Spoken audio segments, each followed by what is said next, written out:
Hello, everyone. Today, I'm talking about why you're still exhausted, even though your lab results are still normal. So, you've gone to the doctor, you've had lab work done, and then you talk with the doctor. Doctor is like, well, everything looks normal, nothing is out of range, but you still feel exhausted. You still have no idea why you just feel exhausted all the time, even though your lab work is normal. And this is one of the biggest reasons that women feel and get stuck. So again, you go to the doctor, you have all that lab work done, and nothing nothing shows up on the lab work. And you're still exhausted, you wake up tired, you're still having the afternoon crash. When you go to bed at night, you're tired, your head hits the pillow, and then suddenly your brain wants to do all this work. So you're wired and tired at night.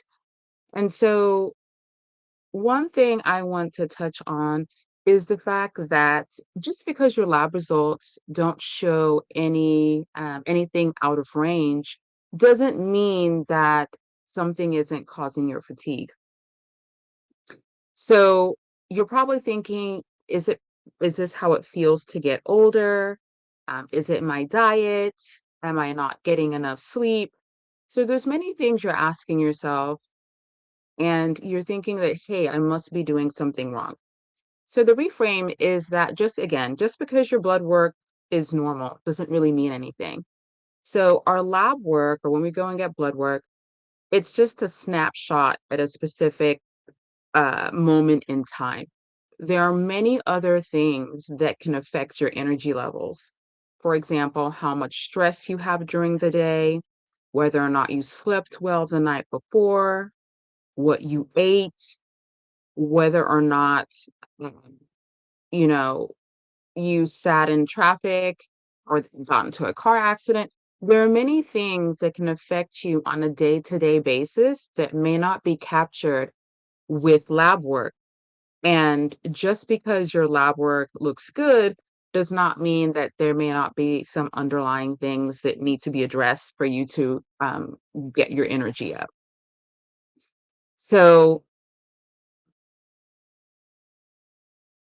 some of the things that affect your energy levels on a day to day, minute to minute, hour by hour basis are blood sugar, of course, stress, like we mentioned before, and of course, how your nervous system is responding to stress.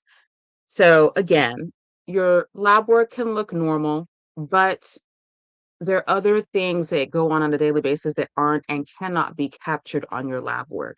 So, it is important to make sure that you are aware of this. So, you don't have to ask what is wrong with me because this is something that actually occurs. So, what I would say to do is what I've said in in the videos last week. Make sure that you're tracking. Track on a day-to-day basis. I would say 3 to 5 days. Track when you feel that you have the most energy, track when you're the most exhausted, and then track when you feel the most calm.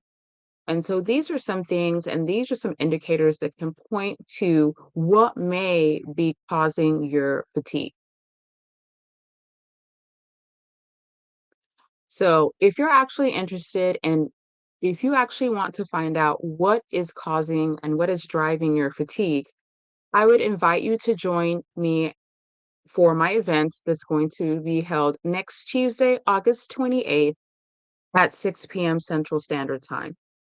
During this event, what's going to occur is we're going to take my quiz, which breaks causes of fatigue into four main groups. And then after that, we'll have a little discussion and you'll have a little bit more clarity on what may be causing your fatigue. So the event is my Get Your Spark Back event. Again, it's going to be held next Tuesday, April the 28th at 6 p.m. And if you would like the link, go ahead and you can DM me the word spark or leave the word spark in the comments below, and I'll send the link to you. Tomorrow, we're going to continue talking about fatigue. If you have any questions, you can go ahead and you can send me a direct message and I can add that or discuss that during the next live stream. So hope you all have a nice day. I will see you tomorrow.